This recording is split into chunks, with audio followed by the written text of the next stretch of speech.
ജന്മം നൽകിയ മാതാപിതാക്കളെ കൊലപ്പെടുത്തിയെന്ന സ്തോഭജനകവും വേദനാജനകവുമായ രണ്ട് ക്രൂരകൃത്യങ്ങളാണ് അയൽ ജില്ലകളായ കോഴിക്കോട് താമരശ്ശേരിയിലും കണ്ണൂർ മാലൂരിലും സമീപ ദിവസങ്ങളിൽ നടന്നത്. ഇതേക്കുറിച്ചുള്ള ചില സാമൂഹിക വിചാരങ്ങളാണ് കൈരളി മിറർ ചർച്ചയിൽ കൊണ്ടുവരാൻ ആഗ്രഹിക്കുന്നത്. രണ്ട് സംഭവങ്ങളിലും സമാനമായ ചില കാര്യങ്ങൾ ഉൾച്ചേർന്നിട്ടുണ്ട് എന്ന് പരിശോധനയിൽ കാണാവുന്നതാണ്.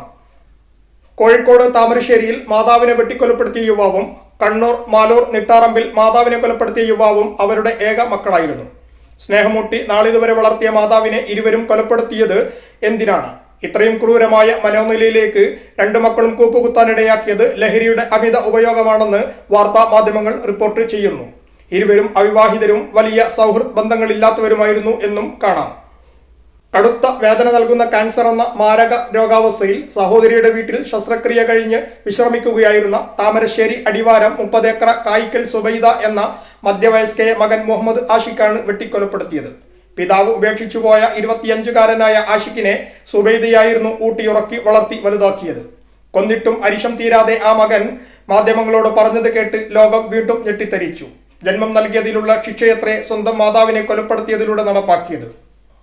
പോലീസ് പിടിയിലായി കോടതിയിലേക്കുള്ള യാത്രാമധ്യേ മാധ്യമങ്ങളെ നോക്കി കൂസലില്ലാതെ ചുംബന ആംഗ്യം കാട്ടാനും ആഷിഖിന് മടിയതുമുണ്ടായില്ല. ഇപ്പോൾ റിമാൻഡ് തടവുകാരനായി ജയിലിൽ കഴിയുന്ന ആഷിഖിന്റെ ലഹരി കെട്ടുപോയിട്ടുണ്ടാവുമോ? അങ്ങനെയെങ്കിൽ താൻ കൊലപ്പെടുത്തിയത് തന്നെ 10 മാസം ഗർഭം ധരിക്കുകയും പ്രസവിക്കുകയും പോറ്റി വളർത്തുകയും ചെയ്ത തന്റെ ഉമ്മയെ ആണെന്ന തിരിച്ചറിവ് അവന് ഉണ്ടായിക്കാണുമോ?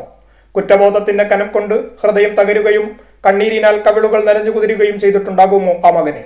അതോ ലഹരിയുടെ മായാലോകത്ത് ഒളിയിട്ട് സ്നേഹിക്കാൻ ബാക്കിയുള്ളവർക്ക് കൂടി മരണശിക്ഷ നൽകുന്നതായിരിക്കുമോ ആഷിഖ് തയ്യാറാക്കിയ കുറ്റപത്രം? മാലൂർ നിട്ടാറമ്പിലെ പറമ്പൻ വീട്ടിൽ നിർമ്മല മകൻ സുമേഷിന്റെ കൈകളാൽ കൊല്ലപ്പെടുമ്പോൾ വയസ്സ് 62 സർക്കാർ ജീവനക്കാരനായിരുന്ന സുമേഷും ആഷിഖിനെ പോലെ ലഹരിയുടെ പിടിയിലായിരുന്നു. വയോധികയായ നിർമ്മലയെ തന്റെ കൂടപ്പിറപ്പുകളോട് സംസാരിക്കുന്നത് പോലും മകൻ വിലക്കിയിരുന്നു. എന്നും വഴക്കും പ്രശ്നങ്ങളും ഉണ്ടാക്കിയ മകൻ സംഭവ ദിവസം രാത്രിയിലും മാതാവിന് സമാധാനവും സ്വസ്ഥതയും നൽകിയില്ല. പക്ഷേ അപ്പോഴും മകന് കഴിക്കാൻ ഭക്ഷണവും തയ്യാറാക്കി വെച്ചായിരുന്നു സ്നേഹനിധിയായ അമ്മ ആ ദിവസവും പൂർത്തിയാക്കിയത്. മകനൊപ്പം അത്താഴം കഴിക്കാൻ ആശിച്ച നിർമ്മലയ്ക്ക് അതിന് അവസരം കിട്ടാതെയാണ് കൊലയ്ക്കിരയായത്. കുറ്റബോധം കൊണ്ടോ അതോ സമൂഹത്തെ ഭയന്നിട്ടോ ആവണം സുമേഷ് തന്റെ ജീവിതം അതേ ദിവസം അവസാനിപ്പിച്ചതിന് കാരണം. കള്ളും കഞ്ചാവും രാസലഹരിയും നാട്ടിൽ നിർബാധം ഒഴുകുമ്പോൾ അതിന്റെ പ്രതീതി മായിക ലോകത്ത് എത്താൻ വെമ്പുകയാണോ നമ്മുടെ യുവത്വമെന്ന് ഭയക്കണം. ആരാണിവരെ ഇതിലേക്ക് വലിച്ചിടുന്നത്? ഇത് തടയാൻ സർക്കാരിനും നമ്മുടെ സംവിധാനത്തിനും മത സാമുദായിക സംഘടനകൾക്കും ആവാത്തത് എന്തുകൊണ്ടാണ്? ബോധവൽക്കരണവും ക്യാമ്പയിനും നിർബാധം നടക്കുമ്പോഴും ലഹരി ഉപയോഗവും അത് കാരണമുള്ള കുറ്റകൃത്യങ്ങളും തടയാനാവാത്തത് എന്തുകൊണ്ടായിരിക്കും? ഓരോ വിശേഷാൽ സമയങ്ങളിലും എക്സൈസ് പാർട്ടി സ്പെഷ്യൽ ഡ്രൈവ് നടത്തി കഞ്ചാവും വ്യാജമദ്യവും MDMA-യും പിടിച്ചെടുത്തെന്ന് സചിത്ര വാർത്ത പത്ര ദൃശ്യ മാധ്യമങ്ങൾ നൽകുന്നതല്ലാതെ ശാശ്വതമായി ഇതിനൊരു പരിഹാരം കാണാനാവാത്തത് എന്തുകൊണ്ടാണ്? തീർത്തിട്ടും തീരാത്ത സംഘടനാ വഴക്കുകളിൽ കെട്ടിപ്പിണഞ്ഞു കിടക്കുന്ന മുസ്ലിം മത സംഘടനകൾക്ക് ഈ വിഷയത്തിൽ വല്ലതും ചെയ്യാനുണ്ടോ എന്ന ആലോചനയുണ്ടോ ആവോ? ഓരോ വർഷവും ലഹരി സംബന്ധിച്ചുള്ള കേസുകളിൽ വൻ വർധനവാണ് സംസ്ഥാനത്ത് ഉണ്ടായിട്ടുള്ളത്. വ്യാജമദ്യം, ചാരായം എന്നിവയുമായി ബന്ധപ്പെട്ട് 2022 18,592 കേസുകളാണ് രജിസ്റ്റർ ചെയ്തത്. എന്നാൽ 2023 19,013 2024 19,421 കേസുകളും നമ്മുടെ നാട്ടിൽ രജിസ്റ്റർ ചെയ്തു. 2024 മാത്രം അബക്കാരി കേസുകളിൽ അറസ്റ്റിലായവർ 16,601 പേർ വരും. കഞ്ചാവ്, MDMA പോലുള്ള NDPS കേസുകളിലും വൻ വർധനവുണ്ട്.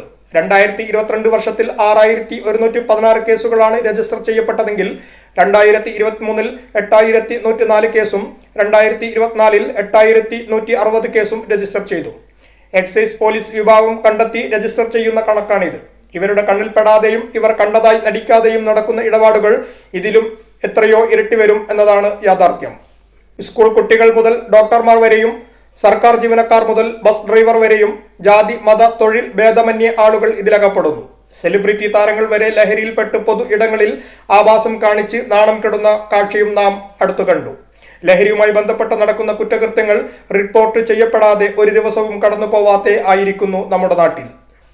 കഞ്ചാവ് പുകയെടുത്താൽ കേസെടുക്കണോ എന്ന് ചോദിക്കുന്ന മന്ത്രിയും ദാഹം മാറ്റാൻ വെള്ളമില്ലെങ്കിലും മദ്യമുണ്ടാക്കാൻ വെള്ളം കൊടുത്തേ തീരുവെന്ന് വാശി പിടിക്കുന്ന സർക്കാരുമുള്ള നാട്ടിൽ ഇതല്ലാതെ മറ്റെന്തെങ്കിലും പ്രതീക്ഷിക്കാൻ നമുക്ക് ആവുമോ എന്നും ചോദ്യവും ബാക്കിയാണ്. സമാധാനത്തോടെ കിടക്കാൻ സാധിക്കേണ്ട വീടകങ്ങളിൽ പോലും മാതാപിതാക്കൾ കൊലയ്ക്കിരയാവുന്ന കലികാലത്തേക്ക് നമ്മളെ കൊണ്ടെത്തിച്ച സാമൂഹിക സാഹചര്യം എന്താണെന്ന് പഠിക്കാനും പരിഹാരം കാണാനും അധികാര കേന്ദ്രങ്ങൾ തയ്യാറാവുമോ എന്നതാണ് കൈരളി മിററിന്റെ ചോദ്യം.